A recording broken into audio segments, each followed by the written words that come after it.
Assalamualaikum warahmatullahi wabarakatuh. Kami dari kelompok 5 yang terdiri dari 2 anggota, yaitu yang pertama saya sendiri, Isti Amalia N. Ibrahim, dengan NIM 060403200083, dan rekan saya M. Agil Siraj. Di sini kami dari kelompok 5 akan mempresentasikan mengenai sistem penjaminan mutu internal sekolah. Baik, apakah yang dimaksud dengan sistem penjaminan mutu internal sekolah itu? Jadi, SPMI merupakan sistem penjaminan mutu internal sekolah yang berjalan dalam satuan pendidikan dan dilaksanakan oleh seluruh komponen di dalam satuan pendidikan tersebut. SPMI yang selanjutnya disebut dengan Sistem Penjaminan Mutu Pendidikan pada Satuan Pendidikan Dasar dan Menengah yang terdiri atas kebijakan dan proses yang terkait untuk melakukan penjaminan mutu pendidikan dalam menjamin terwujudnya pendidikan bermutu yang memenuhi standar nasional pendidikan atau yang disebut dengan SNP. Setelah mengetahui tentang pengertian dari sistem penjaminan mutu internal sekolah, kita juga perlu mengetahui tentang prinsip sistem penjaminan mutu internal sekolah. Adapun prinsip dari sistem penjaminan mutu internal sekolah, yaitu yang pertama mandiri, yang kedua terstandarisasi, yang ketiga akurat, yang keempat sistemik dan berkelanjutan, dan yang terakhir yaitu holistik dan terdokumentasi.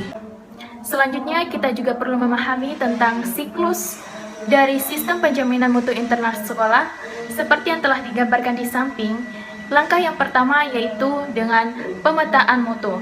Nah, pemetaan mutu ini dilakukan dengan menggunakan dokumen evaluasi diri yang di dalamnya termasuk instrumen evaluasi diri dengan mengacu kepada standar nasional pendidikan sebagai standar minimal dalam penyelenggaraan pendidikan. Hasil dari pemetaan mutu selanjutnya dapat dijadikan sebagai acuan di dalam menetapkan visi, misi, dan kebijakan sekolah dalam melakukan peningkatan mutu pendidikan. Berdasarkan hasil pemetaan mutu pendidikan yang telah dicapai, selanjutnya dilakukan langkah kedua yaitu penyusunan rencana peningkatan mutu pendidikan yang dituangkan dalam dokumen perencanaan, pengembangan sekolah, dan rencana aksi. Selanjutnya, rencana pemenuhan tersebut dilanjutkan dengan langkah ketiga yaitu implementasi rencana peningkatan mutu selama periode tertentu. Setelah perencanaan dan pengembangan sekolah tersebut diimplementasikan selama periode tertentu, dilakukan langkah keempat yaitu evaluasi atau audit secara internal untuk memastikan bahwa pelaksanaan peningkatan mutu berjalan sesuai dengan rencana yang telah disusun. Laporan dari hasil evaluasi adalah yang pertama yaitu pemenuhan 8 SNP dan yang kedua yaitu hasil implementasi dari rencana aksi. Dari hasil evaluasi atau audit, kemudian dilakukan langkah yang kelima yaitu penetapan standar mutu baru yang lebih tinggi apabila capaian sekolah telah memenuhi standar minimal sesuai SNP. Selanjutnya yaitu tentang tujuan dari sistem penjaminan mutu internal sekolah. Adapun tujuan dari sistem penjaminan mutu internal sekolah yaitu untuk memastikan bahwa keseluruhan unsur yang meliputi organisasi, kebijakan, dan proses-proses yang terkait di satuan pendidikan dapat berjalan sesuai dengan standar yang ditetapkan untuk menjamin terwujudnya budaya mutu di sekolah. Elemen-elemen sistem penjaminan mutu internal terdiri dari 4 elemen yaitu 1 kebijakan mutu, 2 pedoman mutu, 3 standar, 4 dokumen atau formulir mutu. Yang pertama yaitu kebijakan mutu.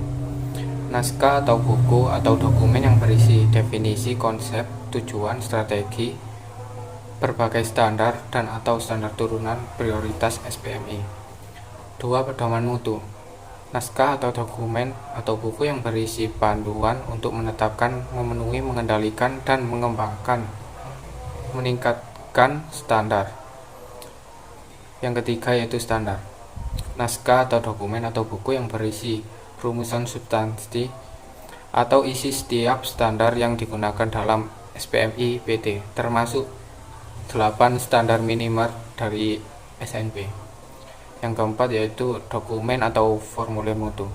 Naskah atau dokumen atau buku yang berisi sebagai formulir yang berfungsi sebagai instrumen untuk merencanakan, menetapkan, mengendalikan, dan mengembangkan standar.